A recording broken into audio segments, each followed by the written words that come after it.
What is that? Jiu-Jitsu. Jiu-Jitsu is no joke. It takes years to master. Martial arts are a vehicle for developing your human potential. Training in BJJ offers a powerful lens through which to examine some primary human concerns: truth versus delusion, self-knowledge, ethics, and overcoming fear.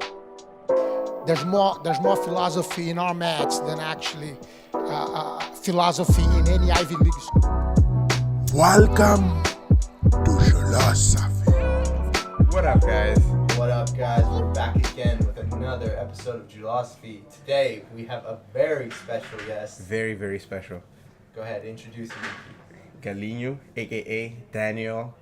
Worters? Worters. Danny. Danny Worters. Okay, Or Daniel's fine. We don't want to be too formal, so we'll stick with Danny. Yeah, Danny's good. Okay, cool. Yeah. Anyway, as you know, we're continuing along on the series. Today, we are joined by a very special brown belt, following up from our purple belt episode with Patrick. Isn't it, to be correct, isn't it a purple belt episode? Because Yes. Patrick was the blue belt episode. That's it. You were the white belt You're episode. telling me how to run my podcast. I'm just saying. I was listening to when you explained it on your podcast, by the way that you explained it, this would actually be the purple belt You're episode. 100% correct. Cool. Let's carry on. I stand corrected. Thank you very much. Anyway, joined Pedantic. by a now brown belt for the purple belt episode. Anyway, Mr. Galinho, can you tell us a little bit about yourself? Maybe, how did you get started in Jiu-Jitsu? How did you get to be where you are today? And then we can hop into some of your achievements and some cool stuff. I can waffle on about that for ages, so I'll try to keep it relatively brief. I got into martial arts. I got into Muay Thai. I think when I was about 25, 26. At a time in my life when I was a bit lost and I kind of needed something. I'd never really been into sports or anything like that, and I loved the training. And I competed a couple of times, and I didn't really like it. I didn't really, it didn't gel. And my friend was really into the UFC, and I had been told by a Muay Thai instructor in Thailand that grappling was gay, actually, he said. And I didn't think there's anything wrong with being gay, but he was saying, I really don't, but he was saying that, it's just not real fighting. And so because you're kind of impressionable when you meet people like that, so I was just like, that's not real fighting, and it's gross to hit someone on the ground, it's immoral, and blah, blah, blah, blah, blah. My friend was really into MMA, and I said, it's disgusting, it's gross to fight on the ground, and all these things that this guy had told me. And then I watched Frankie Edgar versus Gray Maynard 2, and I was just blown away. I was so into it. Got really into MMA, and my friend had always wanted to try Jiu-Jitsu, so I said, let's go to a class, because I was training a lot of Muay Thai. They didn't do Jiu-Jitsu at the gym that I was at in London, so I found London Fight Factory, the gym that we are now sitting in. We've made a den. It's a bit weird. But I found London Fight Factory. We booked a trial class. I came to the trial class, and it was horrendous. I felt like, I'm kind of fit and we're beginners. It's going to be lame. Not lame, but I'm going to be. And I was really being the kind of, I see people, because I help out with beginners now, and you see people like that a lot. Just coming, they're trying to show off with their press ups and show off with their sit ups. Look how good I am. You might as well move me out of this class straight away.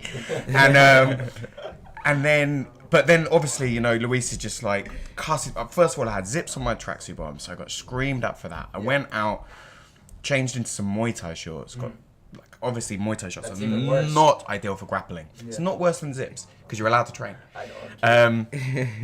But when I went to go and get my Muay Thai shorts, I ran off without my shoes. So I just he was just fuck. So I was like, oh my god, but I was hooked. And from that first time we went to the pub afterwards, me and my friend Paul Stocker, Biro, who still trains now. We went to the pub afterwards and we were just this is amazing. And then literally I've not stopped since then. What year was that? That was 2012. Wow. Yeah. That's crazy. And was the gym still the same as this the mats, building? The mats were different. Yeah, it was here. Yeah. They'd moved here, I think, the previous year in 2011. So they hadn't been here long. But it's the same, man. Things have changed. The murals weren't here. The mats were different, but it's the same. I love talking to higher belts, especially higher belts that I like. Yeah, you only hug black belts though. What's that about? Oh, well, That's weird. we can talk about that later. We'll get back into that. I'm sorry. Your podcast. Let's go. Your time will come. Don't worry. Okay. But the thing is, I love talking to higher belts, especially brown belts, black belts, who I've had the opportunity to roll with, who just destroy me, and hearing their stories about like coming into the gym for the first day, because I think John today would probably destroy first day Galinho. For sure. And it's For sure. Yeah. It's just crazy to think that you were once at that stage. Yeah, But that's where what's you knew lovely about Jiu-Jitsu. I remember hearing Faraz Harbi talk about how when you see like a black belt, you just see like this amazing, skilled magician. But what you don't see is them getting wrecked for years. Yeah. And that's what's lovely about Jiu-Jitsu is that it only works because you've tried and lost a lot. It's not like no one comes in and it's just magic at it. And if they are, a bit better than everyone else, they often just stop. It's like a lot of us who kind of struggle at the beginning, we stick with it because it's seeing yourself get better, and it's the challenge of it. It's nice. Going along with that sentiment, it's like you just mentioned, years and years of just getting destroyed. And has there ever been a time in your career where you've wanted to give up, like truly, like where you were on the brink of saying that's enough? Have you ever taken any long breaks? Have you ever? No. No, I've never wanted to give up. There's times when I haven't enjoyed it, and there's times when I've not. There's never been a time where I've not wanted to train, but this is weird. There's never been a time where I've not wanted to train, but there's been times where I've dreaded training. Yeah. So I was still never thinking that there was anything else I wanted to do, but I was like, I don't know if you've ever had when you feel stress going to training. You're like, this is going to be a stressful experience. Because of whatever's going on in your head or outside factors or pressures you're putting on yourself. I've had that, but I've never contemplated quitting. Yeah.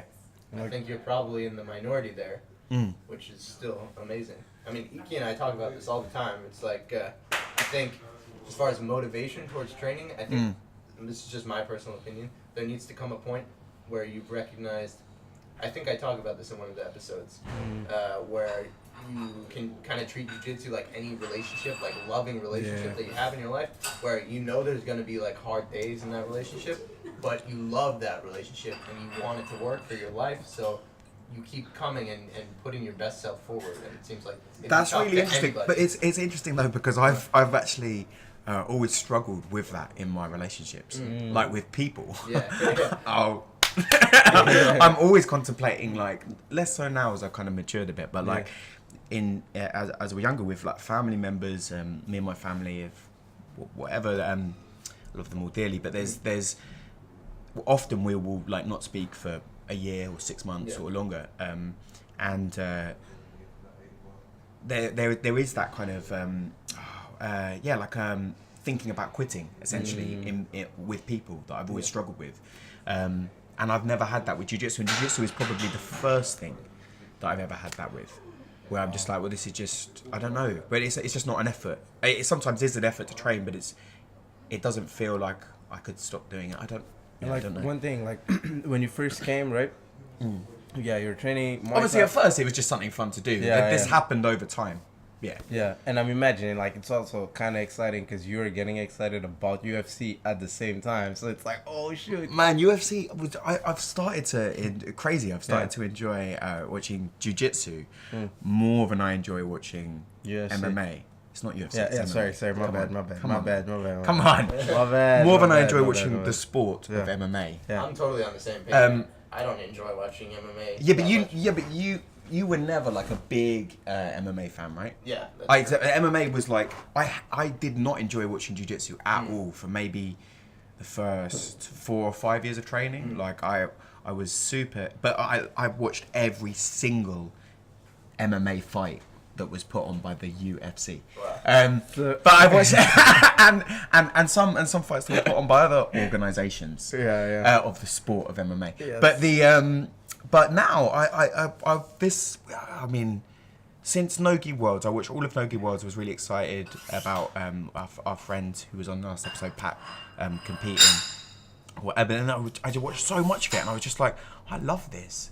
Like, I love just watching jiu-jitsu, which, to be fair, is not a good sport to Yeah. watch if you haven't done it a lot, because it's just hard to see what's going on. It's hard to see the fight. That's what I wanted to ask you. Like, when you started watching more of jiu-jitsu rather than MMA, It's really recently, yeah. right? Like, yeah. So I'll 'cause- remember. Yeah, Tell me. Because it's like What I'm you wanna thinking know? when you, so like you're getting excited about jiu-jitsu, and you're going deeper into it, right? But was anything changing outside of the mat as you were doing that? Like, especially like in your life, could you see any difference or not really? Especially as you started going higher in belts and like. I dedicating guess yourself more it to might just be that icky, that I'm doing jiu-jitsu more than I've ever done before, and I've now done it for obviously longer than I've ever done it before, and so my understanding of it is, so it's jiu-jitsu is always from the first day is so fun to do, but I struggle to find it fun to watch. I'm not sure that anything has changed out. I mean, other than that, I'm just doing jiu-jitsu. I mean, I literally at the moment I'm just doing jiu-jitsu, and I'm watching jiu-jitsu videos and thinking about jiu-jitsu. So maybe it's that. I have a question. And yoga. Yeah, I like that. Yeah. Yeah, And we yoga. can get into yoga in a little bit. 'cause We I should know- all get into Yeah. yoga. Everyone should. I think that's probably a big part of your life as well. And, Yeah, and a yeah, good for sure. help in your success in jiu-jitsu as well, probably. Fair to say? It helps. It helps with just life, man. Okay. Just life. It's very like jiu-jitsu. Yeah. But in a kind of in a different way. If you talk about that like YinYang Energy, it's Yeah. like it's got that same, for me, uncomfortability Uh-huh. where you have that, because having said I've never wanted to quit jiu-jitsu, I often want to quit in a round. Like, you have that, if someone's on top of you and your arms across your chest and you can't breathe, and I've you're like, never been there before. oh, let's roll later. But yeah, and you're just like, but you have to just find your kind of inner peace and keep moving and thinking, and yoga's like that. You start and you're doing your the Series A or whatever it's called. Still don't really got the names, but and you're just like, I don't want to be here, and then you're like, you have that internal battle.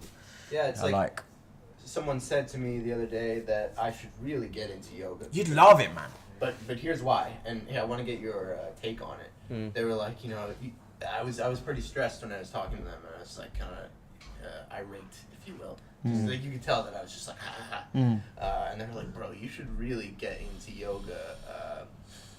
And I was like, yeah, yoga seems cool and all. I don't know that much about it, so maybe I'm speaking out of ignorance. But I said to them, like, jiu-jitsu is my yoga. Totally. Like, it's the time where I clear my mind and I don't think about the outside world. I'm present. I'm doing what I'm doing. But they were like, no. Jiu-jitsu is completely different than yoga. It's so true. violent. No, well, that's 'cause you don't understand I would agree with them though, in a sense, is that it's easy to say, it's much easier to stay present with jiu-jitsu because someone's trying to choke you. Yeah. It's much harder to stay present when you're by yourself and you're just in an uncomfortable position. Yeah. And then you start saying like, oh, I don't want to, like, it's much easier to run away with that internal monologue. And really what yoga is a meditation. So what you should be aiming for is, like when you meditate, you just go with the breath, and as thoughts come in, you don't like run away from them nor run off with them. You just like let them pass. You observe them. Exactly. And so that's what yoga should, I think, as I understand it, as someone who's new, like a white belt speaking like they know what the fuck they're talking about. No offense, Iki. He's getting it today. But I do think it's different from, because I don't think I would have got so into yoga if I hadn't done jiu-jitsu, because I would never have got into that feeling of being present and like empty-minded. And jiu-jitsu is, I think, probably the first thing that gave me that. Yeah. That's really interesting. Yeah, I should give it a try. Like you said, I think we should all give it a try. I think you'd like it, man. I think it would. I found it to be a little... You can't just do it once and get it. It's one of those things you just got to keep Oh, yeah. doing, and you keep showing up, and suddenly it starts to click, and things start happening. It's tough. Yeah, like I mean, like I can kind of agree with what you're saying about like yoga being harder to stick with than jiu-jitsu, because I had a knee injury. So one of my friends was a yoga instructor. She's like, I can help you. So we did yoga for 6 months. But as soon as my knee was fine and I moved away from Mozambique, so I wasn't seeing my friend every day, it was harder for me to leave the house. Oh, sure. No, but I actually just mean that like it's harder to stick with in an individual session, not like to stick with over months and months and months. I don't know about that because I've not done it for so long, but just like that it's hot in jiu-jitsu. You have to stay present in a role, right? Because someone's like So like I meant like, for example, when I had to do it by myself, like when I left, it's like it was harder to stick with 30 minutes, even 10. It's like just me without someone else giving me instructions. Totally. So just me, like, okay, don't worry, dog. It's like, oh man. Yeah, because I've dabbled for like years in just by doing it on YouTube, and I was just like, I don't really get it. It's only since going to a studio and these really intense classes with some cool teachers that I've started to like love it. Community, exactly, man. It's so important. Yeah. With anything. Yeah. You have people there that are like looking forward to seeing you. You feel the energy in the room. And a big transition now, right? Because since yoga is a meditative practice, right? Like, I'm imagining, I wanted to ask, when did you start competing in Jiu-Jitsu? Okay. That was a good link. I like that. All right. And the thing is, like, when you started doing yoga, can you feel the difference between how that impacted your competition? What? You in competition? Does that make sense? I'll try and make sense of it. The first time I competed in Jiu-Jitsu would have been in my first year at the first Checkmat Interclub, or the first European London Checkmat Interclub. I don't know. There were a few clubs, which was here. I had one match and I won. And yeah, I carried on competing. That was probably in a few. Actually, the first time that I had that feeling of competing was, you know, Luis will sometimes just like throw on a random, like, okay, we're doing. Have you had that in your time? We're doing a competition. Someone's doing points. You're fighting him. You're fighting him. Yeah. So we had this, and it was suddenly a tournament, and I got an adrenaline dump, and I won my first match, and then I got smoked in my second one, and I just like. My legs went dead and I couldn't walk, and I was like, this is incredible. But it didn't have the feeling of like terror and sickness and horror that I'd had with Muay Thai fights. So I was like, I just wanted to feel more of it. Has yoga influenced competing? I don't know. Like everything influences everything. I think more a competition, my relationship with it has changed many times. From being something which I loved at blue belt to dreaded at purple belt to now again love. Like it's a journey. I'm sure there'll be other times that I don't look forward to it. At the moment, whenever I book a competition, I get really scared, and I start like worrying, and then I just remember to enjoy that. And get on with whatever I'm doing to prepare for the competition. And on the day, the last few, I've loved it. Like I felt so alive. Like and every time that like what we're talking about, meditation. Like every time my brain starts to run off with something, I can feel like the nerves running through my body, and I just remember to like enjoy it. Like this is being alive, and this is something that I've chosen to do, and I'm lucky enough to do. So it's changed, and I guess yoga has helped me. So I'm sure that in some way has spoke. But I'm kind of stitching it together. I haven't.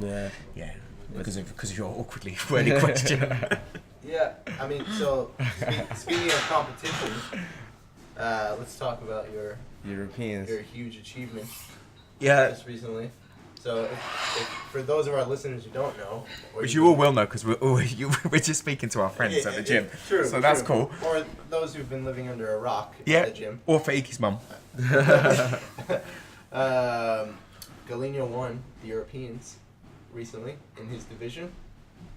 Can you talk about that achievement leading up to it? What it was like? Did you expect to win? Or were you hoping to win? What did you think you were? I don't know. What were you thinking? Yeah, and I'm going to remember that this. So, obviously, we're talking about my purple belt. Well, we're not. We're talking about. But anyway. Yeah. I'm trying to make your podcast work. Thank you. But what I would say is, it meant a huge deal to me. Obviously, it's not like winning brown belt at adult. I won Master 2, brown belt like feather, so it's my division, and I was so proud and happy to have done that. And it meant a great deal to me because I'd competed twice at the Europeans at purple belt, and I'd gone out in the first round both times. The only other time that I'd done a big tournament previously I got bronze at the Brasileiros last year. So, but previous to that, I'd done my first competition at purple belt was the World Masters, and I put so much pressure on myself, and I'd been winning at blue belt, and so I was like, well, and I had all this like stuff that I would do, and I'd be like visualizing winning, and it was always working, and then I was going to compete at the World Masters purple belt, and I was trying to do that, and the reality of like getting smoked by my friends at the gym who hadn't yet got their purple belts, shout out Max, Jeff, Dan, and I was just like, well, if I'm not the best like feather master purple belt in the world, I know that on one level, so I was kind of lying to myself. So I really struggled, and then on the day of the I had a lot of other stuff going on, and on the day of the competition I just kind of froze, and which hadn't happened to me, at least no, it hadn't really happened to me, and I got I got choked out in like a minute. And was just and I'd gone all the way obviously to Las Vegas, and I'd had a lot of support getting there, and I was just mortified, and it knocked me back a lot. And then after that, competing became this battle of like, who am I, and I need to be better at jiu-jitsu, and one day I'll be good, and now I'm shit. And that's when I kind of would have this like dread of going into training. But over time that changed, and a big change for that was going to Brazil and just getting wrecked by everybody, but also having no pressure, because like I was getting wrecked by everyone, and I should be getting wrecked by them, and a thing had happened for me at the gym, because I've been here a long time. I felt like I had to beat certain people, and I couldn't lose to one, and it was okay to lose to them, but I couldn't lose to them, and that all went, and I realised that I just liked doing it, and it reminded me of why because I'm a small guy, not very athletic, and so when I started jiu-jitsu I was just getting wrecked all the time, and I loved it. Like I wouldn't tap anyone, I'd get smoked, and I had a great time. Like I enjoyed being there, and I enjoyed the process, and that I'd lost that somehow, and that came back in Brazil, and so then the Brasileiros was cool. And so wait a sec. You went in Brazil when you're in purple belt, right? When you're in purple belt. How much time did you spend in Brazil? And 3 months. 3 months. I went to Brazil for 3 months. I stayed in Santos for 2 months. I went to Rio for like a week, Sao Paulo for a couple of weeks, and Londrina to see a friend for a week as well. But so like I want to ask you this, because I remember you mentioning this once in conversation. Training looked like? It was very different. A place called The House in Santos near Sao Paulo, where John, you've trained, right? It was horrendous. Like it was, because there was a competition training which would run from 10 till 1, and officially it was 10 till 12, and then there was another class 12 till 1, but officially 12. And he was like, no, I tell you, professor. I got told off, so I was just like, I'm gonna go. And I went to Brazil for 3 months. I didn't drink like once. So I was just training. But the training was just, often you do a warm up for like 10 minutes, and then it would just be situational, maybe for 50 minutes. Then on Fridays it was 10-minute. Plus the room was like, sometimes there'd just be like a couple of black belts and a couple of blue belts and me. Sometimes there'd be like quite a lot of people. But often I would get paired up with like, there was a white belt there who was about 100 kilos, a 20-year capoeira black belt, so he could like do backflips and forward flips and all kinds of mad shit, and he'd just like pick me up and throw me, and I'd have to do like 3 10-minute rounds with him, and I was like, what am I doing here? This is awful. But it was just and there were people there. There was a blue belt there who was 17, now a purple belt, Marcelo Fausto. He won Worlds at blue. He just got bronze at the Pans very close match in which he lost. He lost by armbar, but it was very close up until that point. You know, a real phenom, 17 years old, blue belt, and he would wreck me. And he was just better at jiu-jitsu, like, and I was getting, but do you know what? Being there and like going every day, I was like, oh, but I like it. Like I like that. I like that feeling. It's nice. I remember I did that lunchtime competition training, and 2 months I did it. I did it only once. I was there for a week, but I only did it once, and I was so scared, and my adrenaline was pumping so hard that it felt like 5 minutes because I was so like. Right. I finished the training. I'm like, what just happened? No, on my first day, I was like, oh my god, I'm in bad trouble. And that was every day. Yeah, 5 days a week. Yeah, and then there was one training on a Saturday. Yeah, and then after the first like 3 weeks when I was acclimatized, I'd do the evening class as well. So yeah, I trained a lot and getting those hours in of just hours on the mat. You know, not being able to. Not having anything to do. I was living like a great life. I just would eat, sleep, train, repeat. It was beautiful. Yeah. That's amazing. So, you know, one thing I wanted to ask as you were talking about your competition, we kind of segued a little bit. You mentioned a few like first round losses, especially in like bigger competitions where people are like, "Oh, you're going to the Worlds." Like, it's horrible. So how do you deal with it? I've had quite a few, and I know how I deal with it, not too well. So maybe you could give some of our listeners like advice. It's awesome actually because I don't know if I can give advice, but I now for a long time, like in my life, I've had people give me encouragement or praise, and it's made me feel really uncomfortable on the inside. I was an actor from the time that I was like maybe 8 until about 26. I didn't know that. Fun fact. And I at times was quite successful relatively, but I always had a real uncomfortability about success. So when I'd have work, I'd feel uncomfortable, and when I didn't have work and people were like wishing me luck or like you've got an audition, it would make me feel really uncomfortable. And that resurfaced with those kind of big tournaments because, you know, everyone in the gym wants you to do well, and the longer you train for, like when you go to the London Open, when I go to the London Open now, like obviously we all support each other, but you know, when someone who's been training at the gym a lot, there's a lot of support, and that used to freak me out. Like it made me feel really uncomfortable, and I would, every time anyone would say like, oh well done, I would feel this. It's hard to explain. Is that a British thing or? I don't know. maybe a bit. Yeah, maybe. But I would feel uncomfortable, and a lot of it I think is about not being present. So I would be rushing off to like the event of the competition, or maybe like, and seeing myself win or seeing myself lose.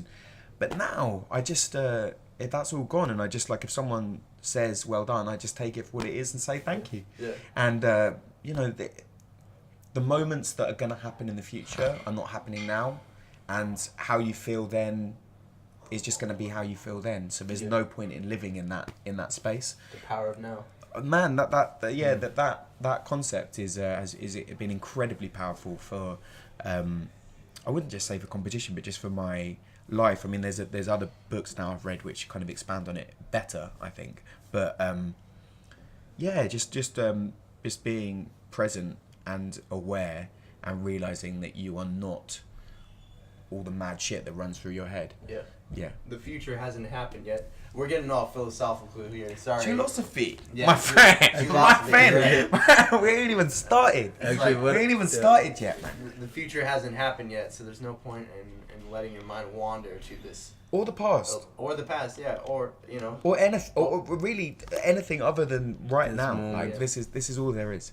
It's very true. You know, Nicholas Marigali? Yeah. He I saw a little video of his where he was having some disappointing performances, and his coach, he took a little break from jiu-jitsu, short one, but very long in his eyes, like 2 weeks or something, you know. And his coach was like, didn't train in the afternoon session. Yeah, his coach was like, you need to read The Power of Now, now. See what I did there? It's good. It's good. It's weird. It was given to me by someone at the gym, Stuart, and Shout out Stuart, mate. shout out Stu. And it's awesome. Yeah, it's an awesome book. Really What are the books do you suggest on the topic? The Untethered Soul, also given to me by Stuart, is that more so than the Power of Now is The Untethered Soul Untethered by Soul. Michael A. Singer. More so than the Power of Now. That's a beautiful book. Yeah. Okay. Yeah. Cool. I have another question. Ask. This is a podcast. Now is the time, man. Now is the time. Well, I think we've got so much content to talk about that a part 2 with Galinho would be nice as well. Yeah. Because Anytime, man. I think your podcast should be longer anyway. When you were speaking to Pat, not so much the one with you, but it's a joke. It's a joke. I was being mean. God, guys. When you were speaking to Pat, I was like, I want this to go on. I want more, man. It's good. So, like, what are your goals in Jiu-Jitsu? Do you have goals? I know we're not thinking about the future right now. We're just living in the moment. I give myself goals. Like this year, I've got goals. I want to win the next one that I'm doing. Do you have more long-term goals though? Like where? Yeah, I want to have a gym. I want to have. I want to be. I want to be a good teacher. More. I mean, because I started jiu-jitsu late. Late. And how old were you when you started? I think I was 28 or 29. Wow. So I want to, I'm not going to win adult worlds or like be a famous competitor, but yeah, I want to be a good teacher, and I think I can be. Yeah. So basically, have my own gym, and use it to help people be better at jiu-jitsu. But you see I feel how much of a positive influence jiu-jitsu has been on my life, and how much having someone like Luis, who's a powerful presence, right? To say the least. And I want to be that for people, someone who can help people find a way, whether that be through jiu-jitsu or not, because you see it all over the place at the gym. He helps people find a way. That's, I guess, my biggest goal. Yeah, that's really cool. Yeah, I think we all have similar aspirations, but it's like, I think especially when you get to brown belt, black belt, these sorts of aspirations become like potential realities. Not that they're not potential realities for the rest of us, but they become like more so, like you're almost there. Yeah, well, I mean, yeah. In a sense. I guess so, but then you realise that you're not there at all. Like, I mean, when we talk about, I was speaking to someone yesterday about their how you change your game. So, like, when you've done jiu-jitsu for a time, obviously you have a game, and then you learn new stuff, but you just learn it and it goes. So you realise that you need to like focus on bringing some like part of jiu-jitsu in to expand your game, but to do so you have to resist using the things that you're good at. It's very hard. But like I was going through the things that I want to learn. I want to learn worm guard, leg locks, berimbolo, collar drag, arm drag, takedowns. So I basically know no jiu-jitsu, right? That's like what I came to realize. I don't know any jiu-jitsu. So like, and I've been training for ages. Yeah. And I train all the time. So like, I don't think you're ever gonna. Well, maybe you will, but you see people come to the gym who've got all these stripes on their belt, and they're still like interested in sharing techniques. I've seen like black belts geek out with each other about and that's so cool, man. Yeah. Well, the learning never stops. It seems. I mean, like when can you ever say jiu-jitsu? Yeah, there's always going to be cool stuff, that you can. Or like refinements but for me at the moment just like straight up stuff that I don't know. The Tom Halpin seminar was awesome, and I'm really trying to get the saddle. That's also on my list of things that I want to be able to. So yeah, I want to be able to do. How's your takedown game? Super lame. Yeah. super lame. Join the club. Bro. You know what? Yeah, it's lame. I haven't really got much to say. You know what? No. I've taken down some people, but they were really bad. Yeah. So, no offense if I've taken you down. Yeah, win is a win. I still haven't taken anyone down. So no, yeah, my takedown game is not good. Okay, here's my justification. In my division in jiu-jitsu that I want to be good at, everyone pulls guard. Right? So if you're in a situation like a judo competition or exchange, then it would be good to have the ability to take down, because you have to take the person down. But if as soon as you make contact with the other person, they've sat on their bottom, then your takedown is useless, and they're now playing guard, and I wanted to play guard. So I've not invested not much time. Also, it's scary trying to take people down when they're bigger than you, whereas being on the ground with someone a bit bigger than you isn't so scary. I agree with that. Definitely agree with that. But this is excuses. This changes now. I'll see you at Fundamental Wrestling class 9:30 on Saturday. Bro, 100%. Is it happening? Is it happening this weekend? Well, as far as I know. Okay. But I don't know. Iki and I thought that it was happening last week. Yeah. We were there. We were ready to go. Yeah, like 9 o'clock. I was even looking at wrestling shoes online. You hear that, people? Jujutsu's coming. I've got a pair of wrestling shoes that I've had for about 5 years that still look crispy new. Yeah, but that's not nice. They shouldn't look like that after 5 years. They should look wrecked. Yeah, beginners. Seeing beginners, man, for sure. Cool, guys. So it's official. We did not talk about the experience of being a purple belt because this podcast. I tried to get it back. Did you see how I tried to get it back? It's like you know one thing. It's like the other day we were talking about doing this podcast and we had like a 30-minute conversation on the mat, and we're like, "Fuck, we should have recorded this, right?" Yeah. And it's So this. It's a good podcast, man. I've really enjoyed listening to it. So yeah, keep it up, guys. It's super cool. Thanks. Come special. You know what you're talking about, being the teacher, being like a teacher in the future and stuff like that. You are right now. But I wanted to say thanks because I could never get triangles for months.